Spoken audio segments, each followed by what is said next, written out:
Hello and welcome to What the Tech from Bose AI, where we talk with some of the brilliant minds behind new and exciting tech initiatives to learn what it takes to tackle technological uncertainty and eventually change the world.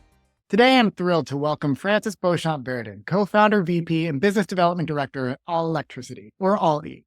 There, Francis and his team have developed a revolutionary method to move electricity wirelessly that not only breaks all boundaries of innovation, but also has immense potential for exploitation. Their mission is to provide industries seeking innovation a way to optimize their processes and make wireless electricity commonplace, while meeting the growing consumer demand for novelty and spatial freedom. It's a big mission and one that takes a lot of passion and entrepreneurial spirit to launch, which Francis has in spades. He's an alumni of the Creative Destruction Lab. He's been part of the Centech MTL incubator and is part of the Mars Discovery District community, to name just a few of the networks Francis has leveraged to drive his world-changing ideas. I'm thrilled to pick his brain on how he built AWL-E, his journey as an entrepreneur, and what the rest of 2024 and beyond has in store. So without further ado, welcome to the show. Thank you very much, Paul. This was an amazing introduction. It's greatly appreciated. So happy to have you on the show, Francis. And I know I gave you a little bit of an introduction, but I'd love to hear from you. How did you get started in the entrepreneurship space? Well, I was raised by my dad to be a very social person. When I got into CJEP, I started my first company, which was an event company with mixed multiple types of different art. But at one point, I also had a passion for engineering and innovation. So I chose to go in engineering, where I had the chance to meet with some brilliant minds, way more brilliant than I am. And I used my social skills and my energy to try to tap in and make their project as successful as possible. In terms of general entrepreneurship, this is my foundation. I love that. And it's actually great because that's a big differentiator between a lot of other founders we talk to. A lot of them, I don't want to say don't have social skills, because that's obviously not the case. But when you're talking to folks who are developing such deep tech that you are working on and that are so in the weeds with R&D, that's usually their sweet spot. It's the heads down space. It's the focusing on the research, focusing on the development. But I think there was so much to having those social skills. So I'm really, really happy to hear that is kind of the differentiator for you as a founder and your path to success as an entrepreneur too. Absolutely. Yeah, no, I'd love to know, again, could you tell me a little bit about how AWL-E came together? I guess the genesis there between your founding team and just what inspired you to dive in on this mission? So my CEO was Emmanuel, a brilliant mind, who invented the technology with another one of our co-founders, went into an accelerator that you named in the intro called Centech. And on their first trip there, they were told by Centech they were too much of inventor and scientists. They were trying to push a technology. And then so Emmanuel, the CEO, put his company on hold because he wasn't selected by the incubator. Me and him met working in a robotic arm company that does robot arm for powered wheelchair. And he told me about his wireless power invention over there. And he told me that he tried in the past at Francis. I see the business aspect our team was lacking before. Would you join us and we'll give another go at the accelerator? I found a few more partners, and we were actually selected that time. And we had an office at Centech in Montreal downtown for the first 2 years, where we found our first investor and our idea for our first product.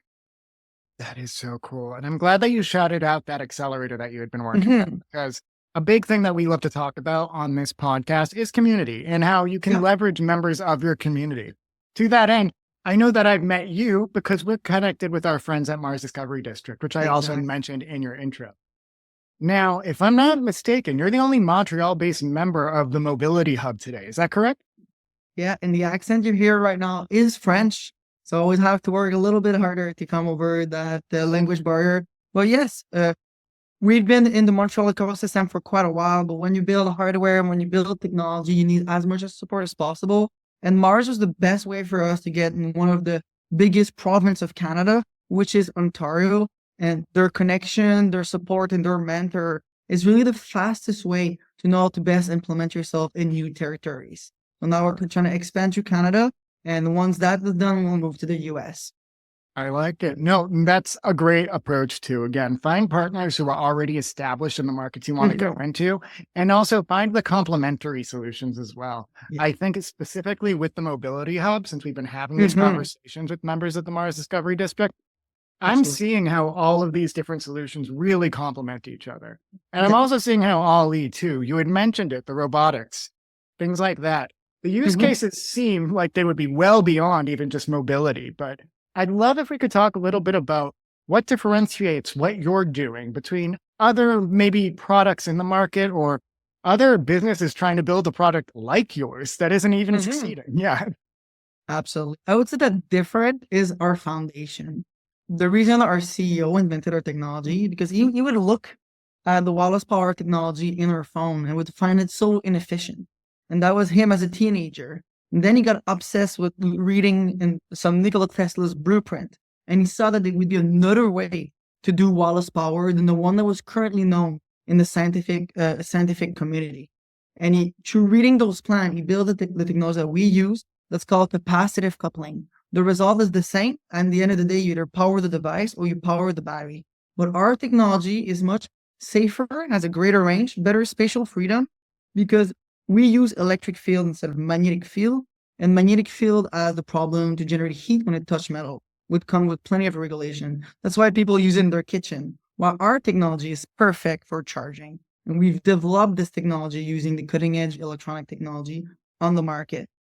And I like the fact that you talked about the fact that our technology could do so many other things, because that was our biggest problem initially. We didn't know what we wanted to do with this technology. We thought about charging toothbrush, we thought about smart homes, but we wanted to build technology that would have an impact. And me and Manuel having a background in rehabilitation due to our workplace where we met, and also due to the fact that I almost went through a powered wheelchair after a big accident when I was 21. Charging powered wheelchair just seemed like the best thing we could do socially for our technology. And once that market is achieved and we make our company financially sound and known to that product, we'll move to charging other devices such as electric car, electric buses, electric bike, and all those different beautiful things that could improve our community and sustainability. I am so happy to hear that. Just about the true mission that you guys are on. It's an amazing technology. There are a lot of folks who make new IP for the sake of making new IP, but they don't also always have that solution mindset. They're not trying to solve a real problem. They're just trying to make something cool and hope someone buys it. You're actually problem solving here. And that's something that, again, has been a thread with all of these conversations with folks from the Mars Discovery District. And it's solving acute problems that are personal too. I'm very sorry to hear about what happened when you were 21.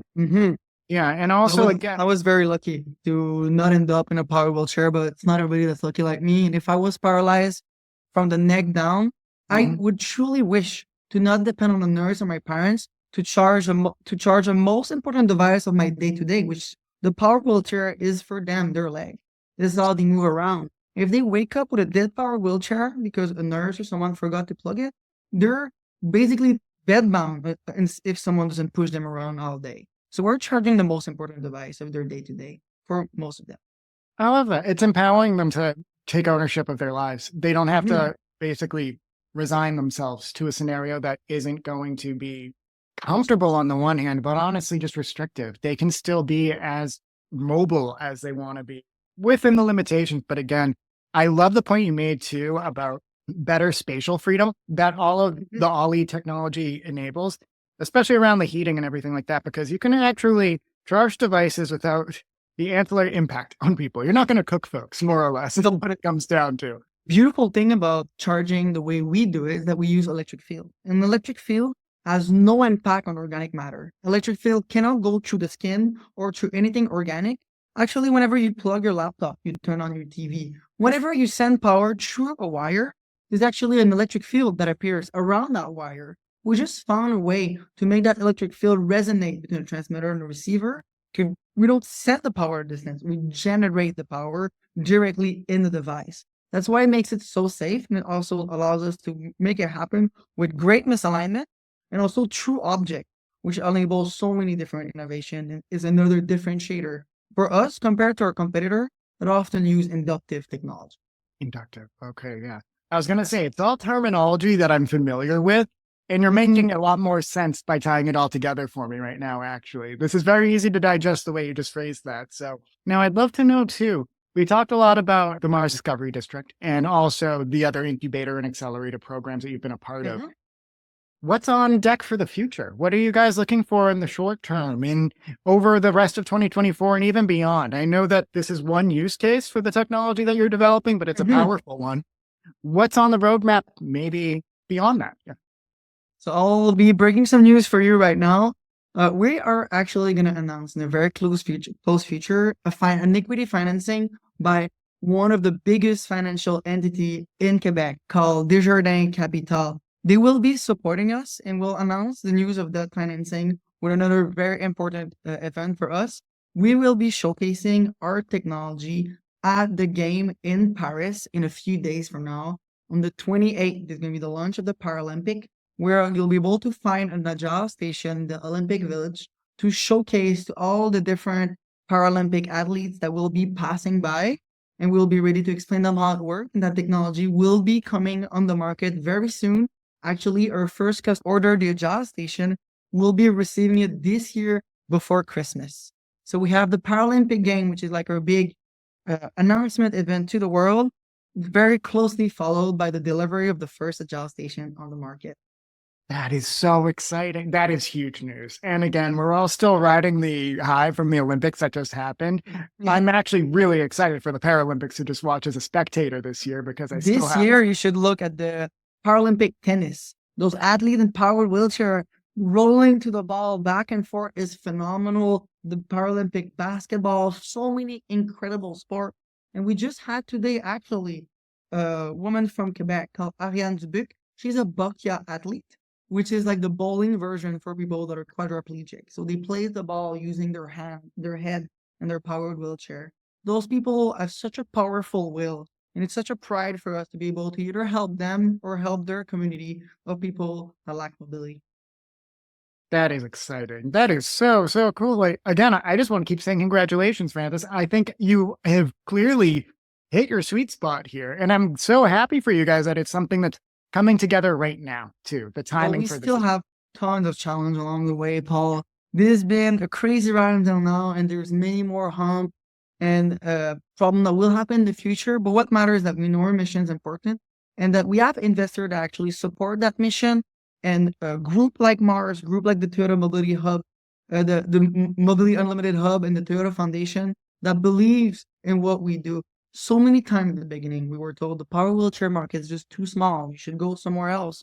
Well, we stick to that mission, and it's now paying because it took a little bit of time, but people realize how important what we do in that segment, in that market is.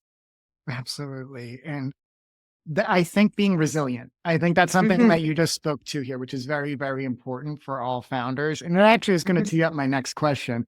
But I want to just emphasize again that you were told no, but you guys stuck to your guns because you believed in your mission. I think all founders listening should take a page from your book in that regard. Sure, if you go to an incubator, for instance, and you find out your solution doesn't actually have a product market fit or there isn't going to be a path to productionalization, of course, you got to pivot.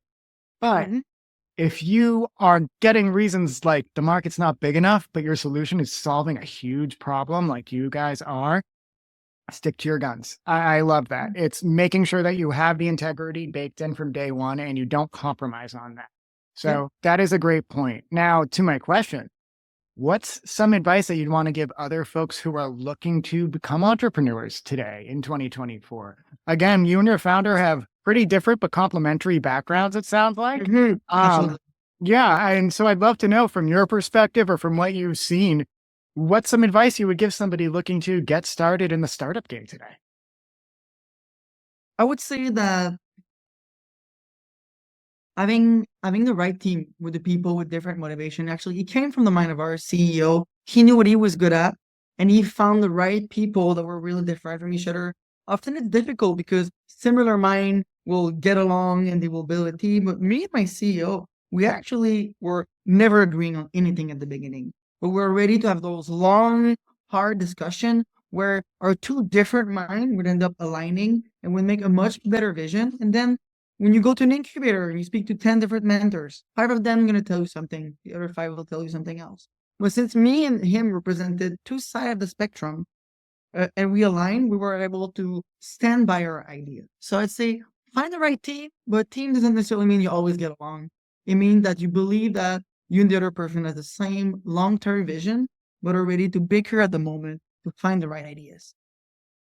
It's got to be somebody who you're willing to get into those fights with because you both believe in the end goal so passionately that you don't want to compromise, and that includes with the person who you're building with. I think that's another thing that has come up a lot on the podcast lately where we've talked to founders. It's make sure you understand your limitations, surround yourself with people who complement your skill sets. So if you're a deeply technical founder, get somebody who's got those social skills and can sell the business for you, and make sure that you can gut check each other. Like, be that person who will gut check the other one on your team.